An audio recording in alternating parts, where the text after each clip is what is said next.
Well, since it's winter, I wanted to do as many knife reviews as I can, just for something to do these next couple of days. So I wanted to review the Cold Steel K4 neck knife. Unfortunately, this knife's now discontinued. I got it from their special projects webpage for, I think it was around $11 or $12 as a discontinued item, which is really a shame because this knife is just absolutely amazing. The only problem I have with this knife is it really doesn't have a good place. It's a neck knife, but it's such a thin knife you really can't use it for what you would normally use. As you can see, the blade almost disappears on its side. The knife comes with a disclaimer not to use it on bone or anything hard because the blade's so thin it may chip. So using it for like what you would use a normal knife for, you really can't. But this knife is insanely sharp. This one's a full serrated. They have a plain edge also. And it's made from a VG1 stainless steel, a really good steel. But this thing, I got my worst cut ever from a knife on this, and it was literally out of the box. I just ran my thumb down the serrations, and it just completely cut me open. This thing is just ragged sharp. It's just as good as a scalpel, and it is so thin though. You really can't use it on anything with bones. I would never put this on wood at all. But as for cutting things like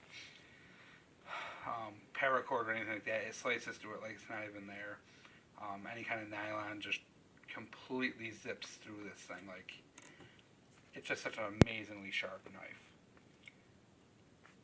Now, one of the best parts about the knife, and it's also worse, is I really don't have a place for this, because I can't use it as a bushcraft knife because you really can't use anything.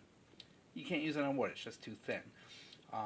It's really not a good skinning knife because, if you need to get through bone or tough sinew or something like that, the blade could break. I mean, it does come with a warning. But as for filleting, this thing fillets fish like you wouldn't believe. It fillets meat. I mean, if you were to take this knife from a self-defense standpoint and slash someone with this, you would just completely destroy whatever it is you touch. If you hit a bicep or a leg, you could take off a good couple inches of meat just with one swipe.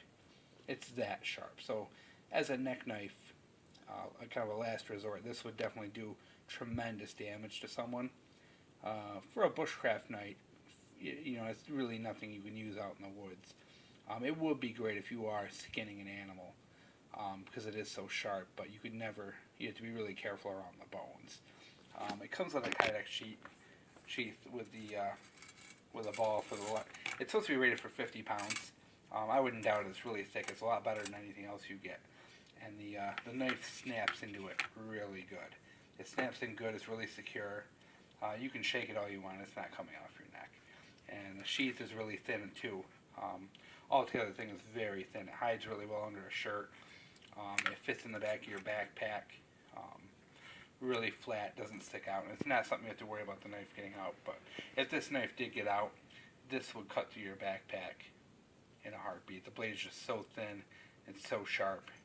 I mean, it literally cut me just from rubbing it like that, just very gently. It was a horrible cut. It took weeks to heal just from that. I mean, I never imagined a knife could be that sharp right out of the box. Normally you have to work to get them that sharp, but Cold Steel really did it. And it's a shame they're not using this knife anymore because it is a really nice knife.